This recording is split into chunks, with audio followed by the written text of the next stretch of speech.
दिल्याशिवाय आम्ही येणार नाही. काय वॉरंट दिल्याशिवाय हातही लावायचा सांगून राहिली मी.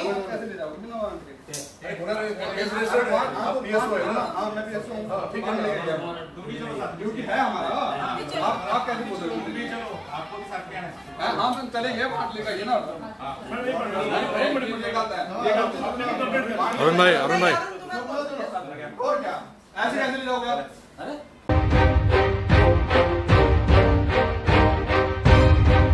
येथे हल्ला करत आहे त्यांच्यावर कारवाई होत नाही. अमरावतीचे घरापर्यंत जे हल्ला करताय त्यांच्यावर कारवाई होत नाही. आम्हाला म्हणतात की तुम्हाला न्याय लागेल आणि तुम्हाला घ्यावं लागेल. हे कोणता नियम आहे? आणि वॉरंट दिल्याशिवाय आम्ही येणार नाही. काय वॉरंट दिल्याशिवाय हातही लावायचा सांगून राहिली मी.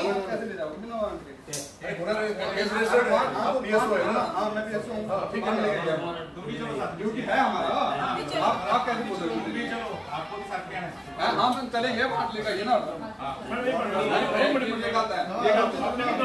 अरुण भाई और क्या ऐसे कैसे ले जाओगे आप? मैम आप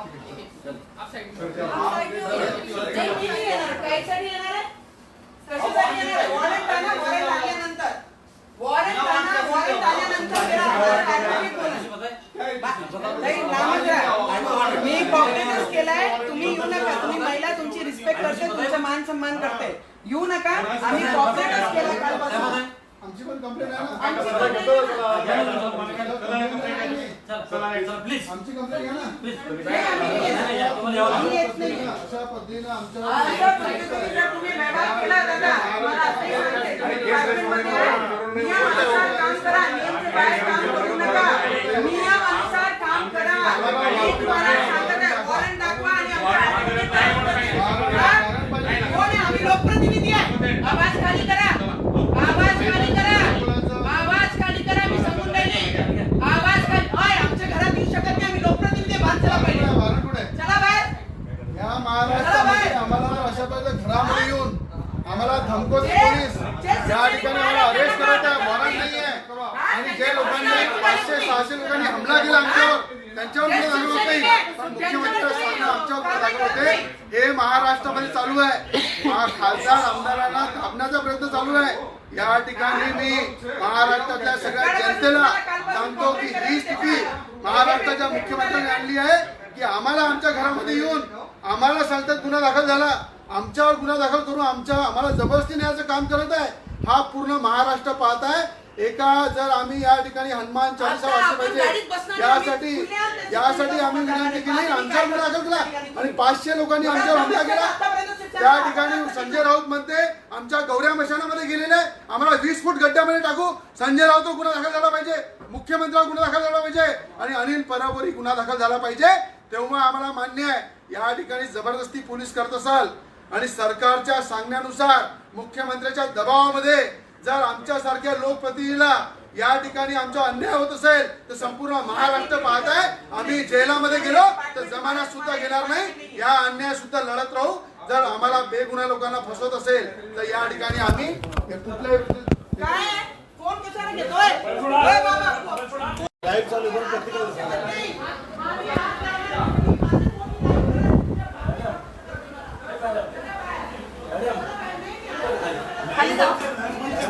मुख्यमंत्री का प्लान और ये मुख्यमंत्री के गुंडे जिस तरीके से महाराष्ट्र में काम कर रहे हैं, ये बंगाल की दिशा में जा रहे हैं. मैं आदरणीय फडणवीस ऑपोजिशन लीडर हैं.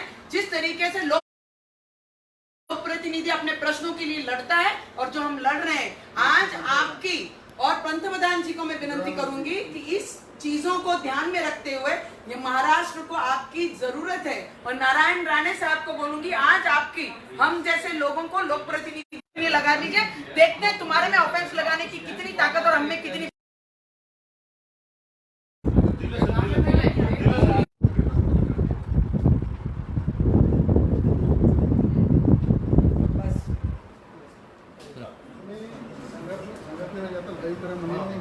करत राहतो.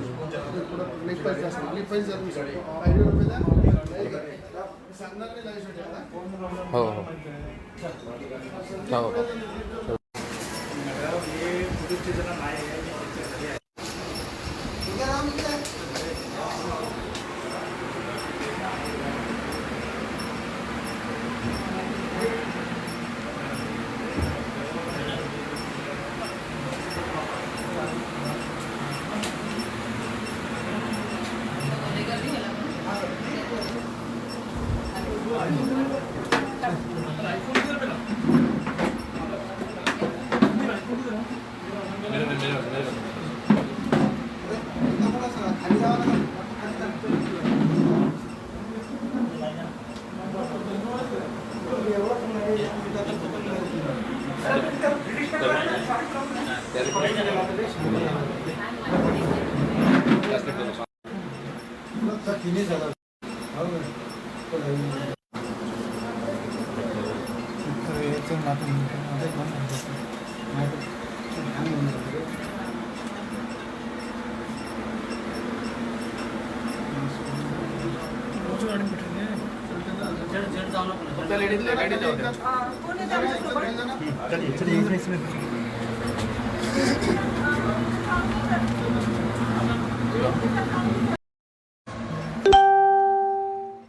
आमदार रवी राणा, खासदार सोनवणे रवी राणा हे मातोश्रीवर आता निघणार आहेत ते आम्ही सांगायला हनुमान चालीसा पठणासाठी, पण पोलिसांनी त्यांना थांबवलेलं आहे. आपण बघू शकता. आप देख सकते हैं कि जिस तरीके से अभी हम लोग अपने दरवाजे पे खड़े हैं और जो हमने 9 बजे का टाइम दिया था कि 9 बजे हम जाएंगे मातोश्री पर आप देख सकते हैं कि कितनी पुलिस डिपार्टमेंट यहाँ पर गेट दरवाजे के बाहर खड़ी हुई है. मुझे लगता है जो मुख्यमंत्री जिस तरीके से कल मातोश्री पे आए और जो आदेश उन्होंने दिए, जो मीटिंग उन्होंने ली कि भाई कुछ भी हो पुलिस डिपार्टमेंट को ये आदेश देना कि थोड़ा रिलीफ करो.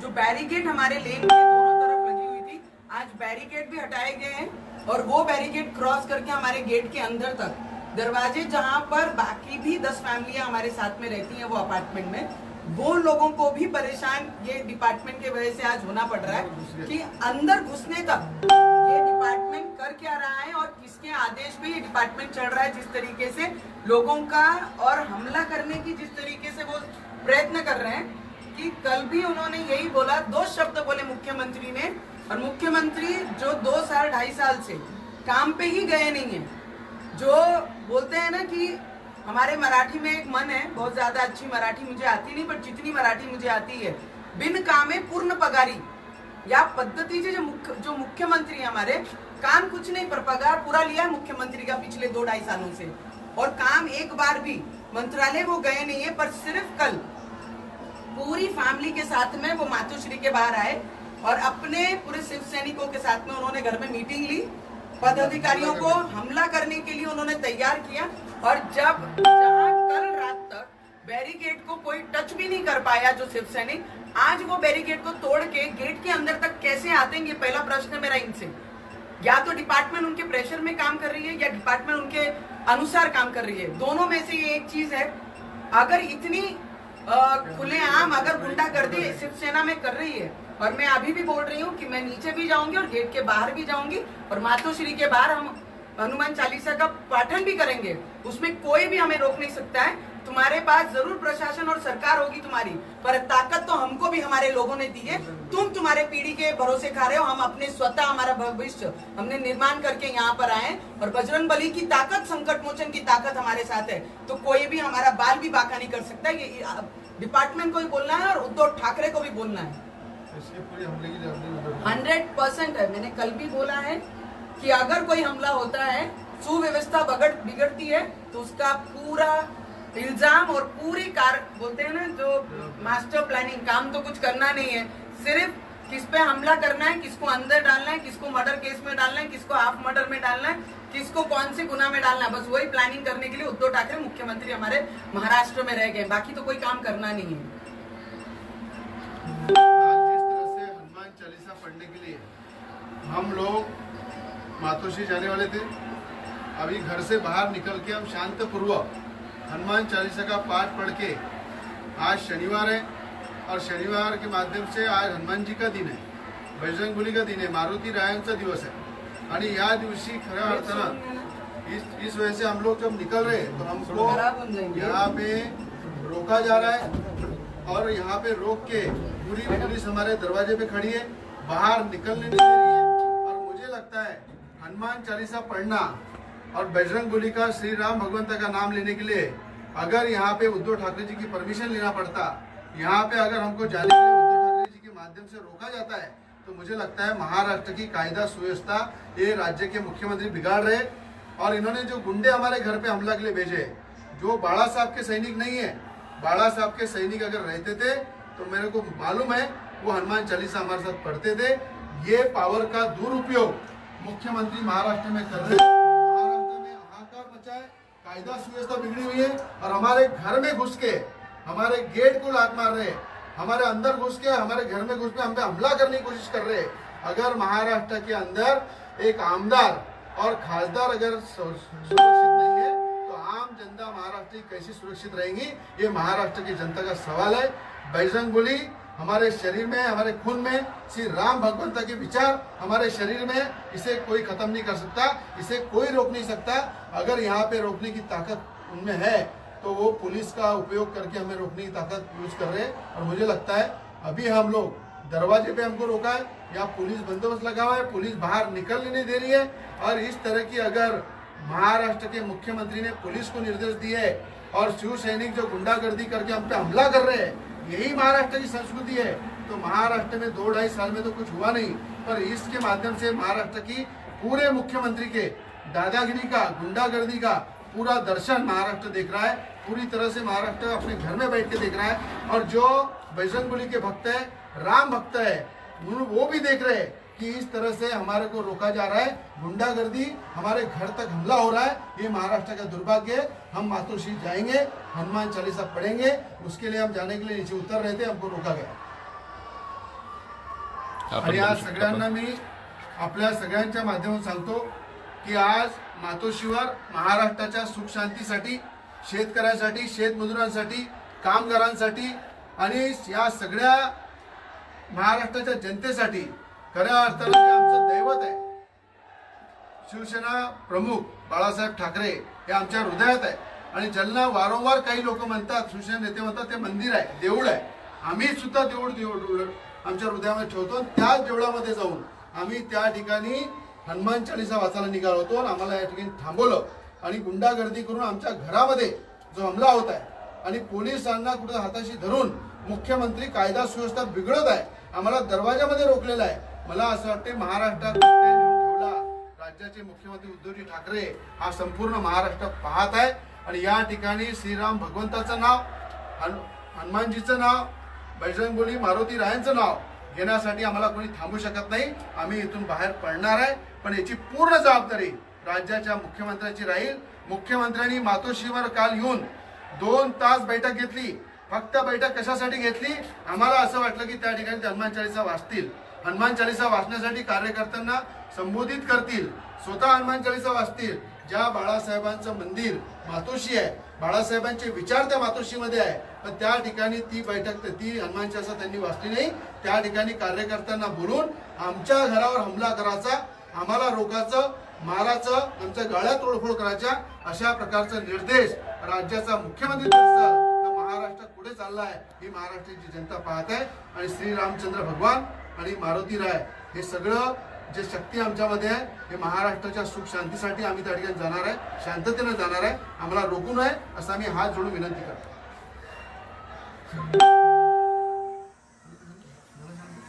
आपण बघू शकता, आपण मुंबई पोलिसांनी आमदार रवी राणा, खासदार नवनीत राणा यांना घरापाशी जातो दरवाजापाशी त्यांना विनंती करत आहे की तुम्ही बाहेर जाऊ नका।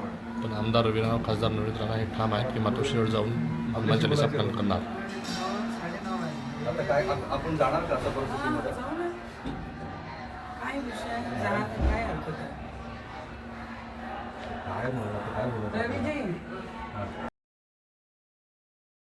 आणि असे गुंडेला आम्ही घाबरणारे नाही। जर पोलीस डिपार्टमेंटची आडमध्ये जर उद्धव ठाकरे बसले नसते तर आज आम्हाला थांबवण्याची ताकद कोणामध्ये नसती आणि घाबरणारे जर कोणी असले तर ते उद्धव ठाकरे घाबरते। नवनीत राणा आणि रवी राणा घाबरणारे लोकांमध्ये नाही। जर घाबरले असतो तर अमरावतीवरनं मुंबईपर्यंत आम्ही कधी पोहोचलो नसतो।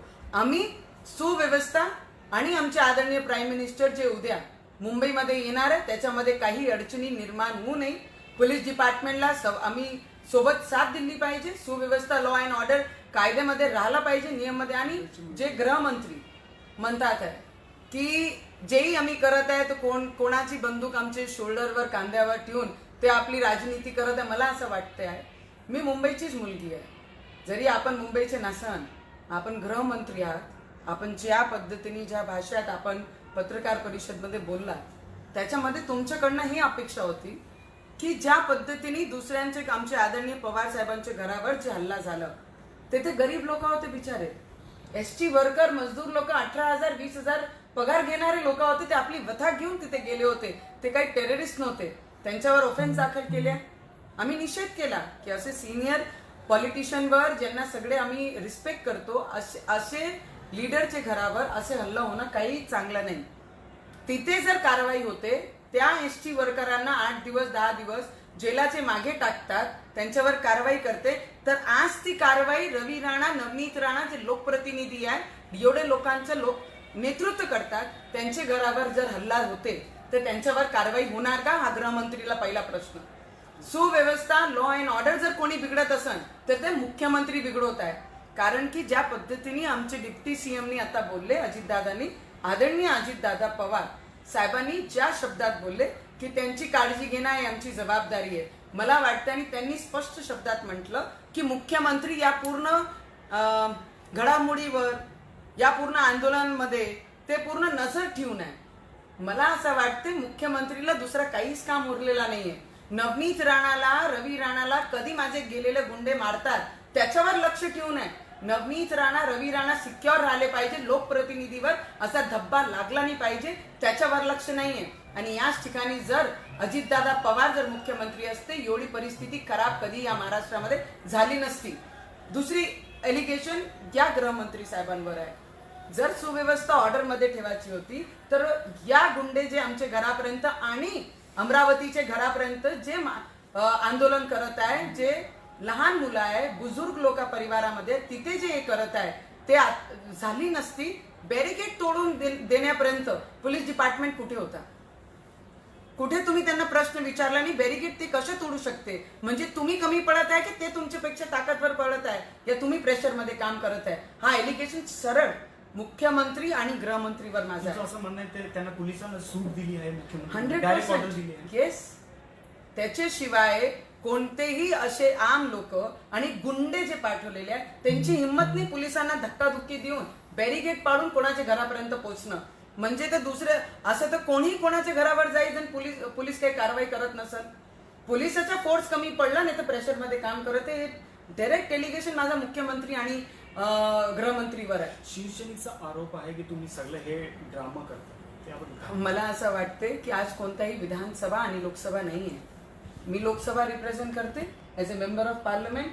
आमदार साहेब विधानसभा रिप्रेझेंट करतात, ते तिसरा टर्म आहे. आणि जे बोलणारे लोक आहेत ते अजूनही नगरसेवक बनून नाही गेलेले, तर त्यांच्यावर उत्तर देणं माझं काही काम नाही. मी त्यांना प्रश्न विचारलं आणि त्यांना शिकून पाठवलेलं आणि जे ते म्हणत आहे त्याला काही लेवल नाहीये. आपण एक लोकप्रतिनिधी म्हणून I have some limits and I have some decency. मला काही डिसेन्सी आहे, त्या लिमिट अनुसार आणि त्या डिसेन्सी अनुसार मी बोलणार आहे, भाष्य करणार आहे. मी गुंड्याचं उत्तर देण्यासाठी नाही, लोकांची सेवा करण्यासाठी मी इथपर्यंत पोहोचलेली आहे. आणि आईचं, वडीलचं, त्यांची विचारधाराचं, त्यांची पार्टी निर्माण केल्यामुळे कोणी मुख्यमंत्री झाले आहे, कोणी मंत्री झाले आहेत. आम्ही स्वतःच्या मेहनतीवर, स्वतःचे खून पसिन्याने इथपर्यंत पोहोचलेले आहे. तर आमची विचारधारा आमच्या लोकांच्या सेवेमध्ये आहे आणि येणाऱ्या काळामध्ये सुद्धा आणि धर्माचा प्रचार प्रसार करणार.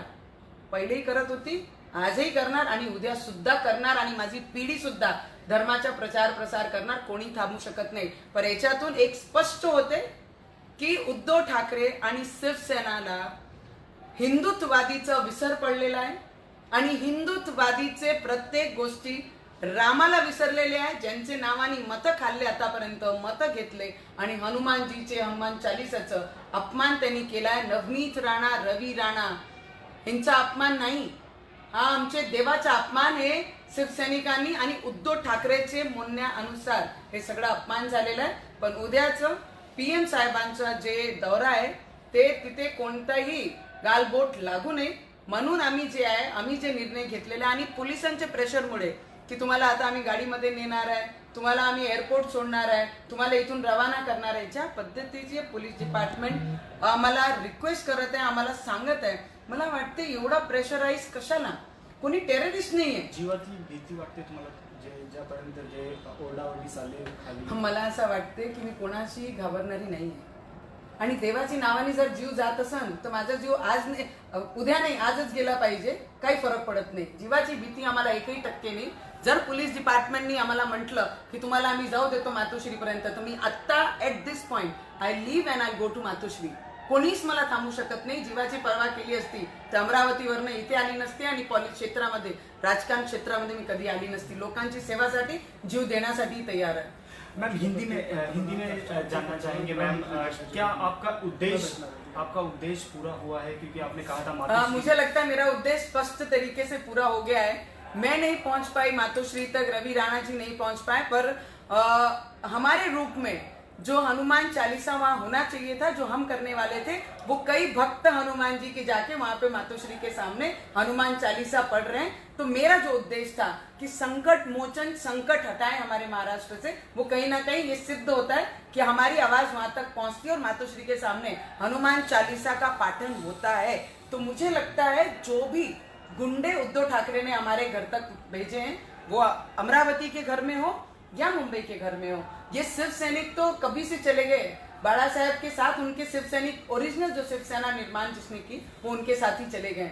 आज की जो शिवसेना रह गई है वो गुंडों की शिवसेना रह गई है और उद्धव ठाकरे के इशारों पे गुंडागर्दी करने के लिए यहाँ पर महाराष्ट्र में काम कर रही है. उद्धव ठाकरे को सिर्फ एक ही काम है, सिर्फ किस पे कौन सा ऑफेंस दाखिल करना है, किसको बिहाइंड दी बार भेजना है, किसके ऊपर कौन सी कार्रवाई करनी है, किसको तड़ी पार करना है. हमारे मुख्यमंत्री का सिर्फ इतना सा ही फ्रेम ऑफ वर्क बोलते हैं हम जिसको, उतना ही काम रह गया. उसके अलावा मुख्यमंत्री कोई भी चीज में इंटरेस्ट नहीं लेते. आज भी हमारे डिप्टी सीएम ने कहा कि मुख्यमंत्री ये पूरी घड़ामड़ी पे पूरा ध्यान देके रखे हैं.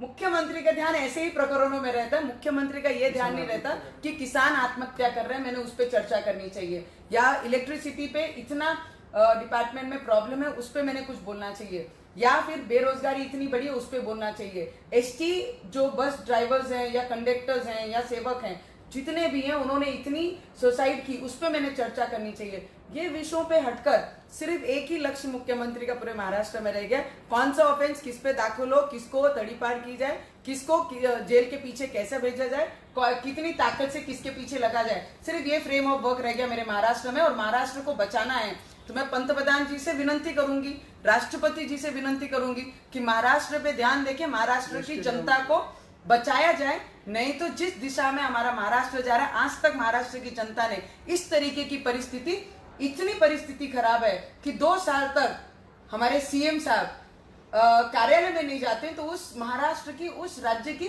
दिशा किस तरफ जा रही है, उससे अंदाज सब पूरी देश लगा सकती है. जिस तरह से घटनाक्रम आज की बात करें, तो पुलिस ने जो बैरिकेडिंग की थी वो पूरा पुश करके उसको शिवसैनिक अंदर आए हैं, और जिस तरह से जो घोषणा कर रहे हैं, चिढ़ाने की काम, जिस तरह से बंटी बबली कह के चिढ़ा रहे हैं, किस तरह से देखते हैं? मुझे लगता है जो वार्ड के अध्यक्ष भी नहीं है और जो कॉर्पोरेटर भी नहीं है, उनको उत्तर देना मेरा काम नहीं है. एज ए लोक प्रतिनिधि मैं जितने भी लोगों को मेरे क्षेत्र से रिप्रेजेंट करती हूँ, और पूरे देश में जब मैं लोकसभा में जाती हूँ तो मेरे महाराष्ट्र को रिप्रेजेंट करती हूँ.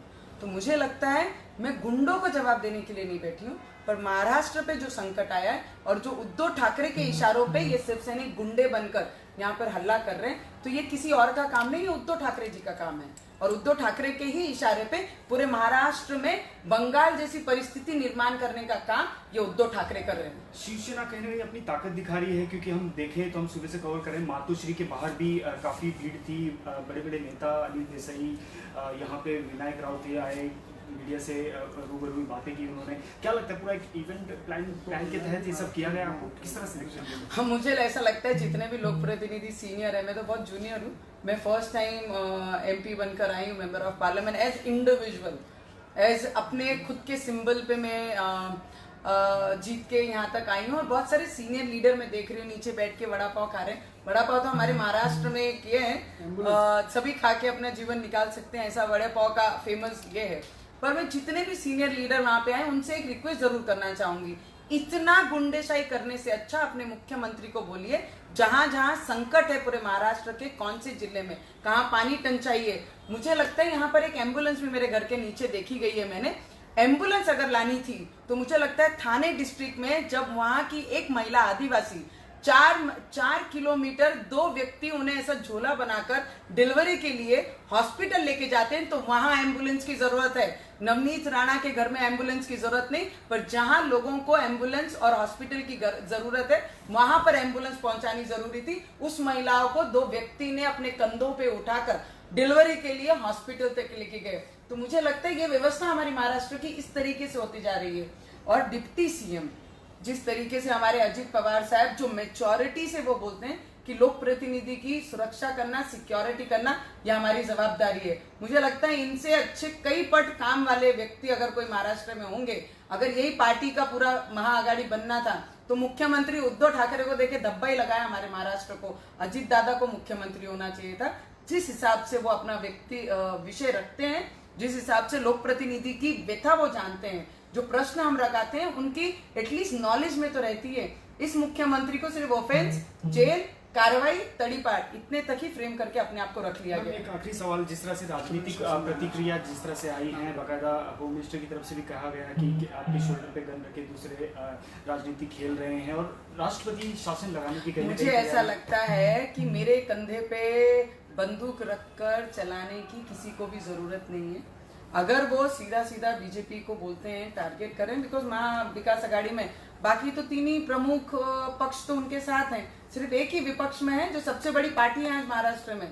उसको नवनीत के कंधे की जरूरत नहीं है, उसको उस पार्टी को रवि राणा के कंधे की जरूरत नहीं है। हम अपना विषय इंडिविजुअल रख रहे हैं और हम जो मुद्दा रख रहे हैं और जनता के साथ हम खड़े रहते हैं, जनता के हित के लिए काम करते हैं और पूरे देश में आज उनकी ही सत्ता है।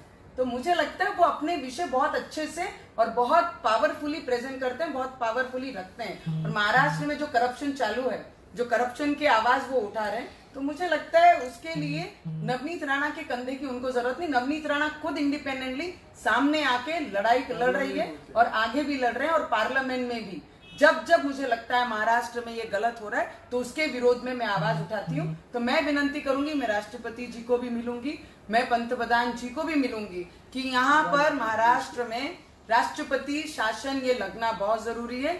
लॉ एंड ऑर्डर हाथ से निकला जा रहा है। हर दिन एक सामान्य पब्लिक पे और आम नागरिक पे और लोक प्रतिनिधि पे दिन भर दिन अत्याचार बढ़ रहे हैं और जो विकास हमारे महाराष्ट्र का होना था वो 1% भी हो नहीं रहा है। तो मुझे लगता है राष्ट्रपति शासन महाराष्ट्र में लगना बहुत जरूरी है।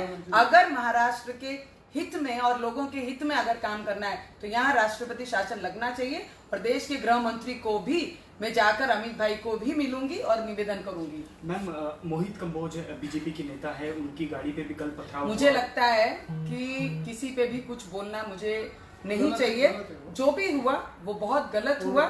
और पोल गोल अभियान जो बीजेपी की तरफ से हो रही है, मुझे लगता है कि एक पत्रकार के घर में जब ईडी की रेड पड़ती है, पत्रकार के खाने के वादे हैं और वो पत्रकार के घर में काउंटलेस संपत्ति प्राप्त होती है। तो मुझे लगता है बेनामी प्रॉपर्टी जब्त होती है। तो मुझे लगता है पत्रकार, एक एक्स पत्रकार जो है आज वो राज्यसभा के मेंबर है, अगर उनके घर में इतनी अवैध नाम की संपत्ति मिलती है तो सभी पत्रकारों के पास इतनी अवैध संपत्ति होनी चाहिए। ये कहां से आई, उसके लिए तो पोल खोल बहुत जरूरी है। महाराष्ट्र के पैसे महाराष्ट्र के हित में लगने चाहिए, ना कि किसी के घर में रहने चाहिए। तो जो कार्रवाइयां यहाँ हो रही है वो बहुत नियम से कार्रवाई है और वो होनी भी चाहिए। और उसकी पोल खोल जो तरीके से बीजेपी कर रही है उसका समर्थन ये महाराष्ट्र में रहने वाला हर व्यक्ति कर रहा है। और उद्धव ठाकरे को एक मेरा लास्ट, आप जो समझना है, उन्होंने कहा कि हम डर गए। अगर हम डरते तो अमरावती से मुंबई कभी नहीं आती। अगर हम मुंबई आए हैं तो डर अगर कोई रहा है तो वो उद्धव ठाकरे डर रहे हैं। पुलिस की आड़ में बैठकर, पुलिस को आगे कर अपना जो भी बोलना है और गुंडों को बेचकर अपना काम करवा रहे हैं। मुझे लगता है अगर ये सब नहीं किया होता तो आज मातोश्री पे जाकर हमने हनुमान चालीसा पढ़ना था और हम पढ़ने के लिए ही मुंबई में आए थे, ना ही डिटेन्ड होने के लिए। डर कोई रहा है तो वो उद्धव ठाकरे जी डर रहे हैं और राष्ट्रपति शासन ये मुंबई में लगना चाहिए महाराष्ट्र में। इसके अलावा दूसरा कोई भी पर्याय नहीं कि मुंबई की जनता को हम न्याय दे सकें।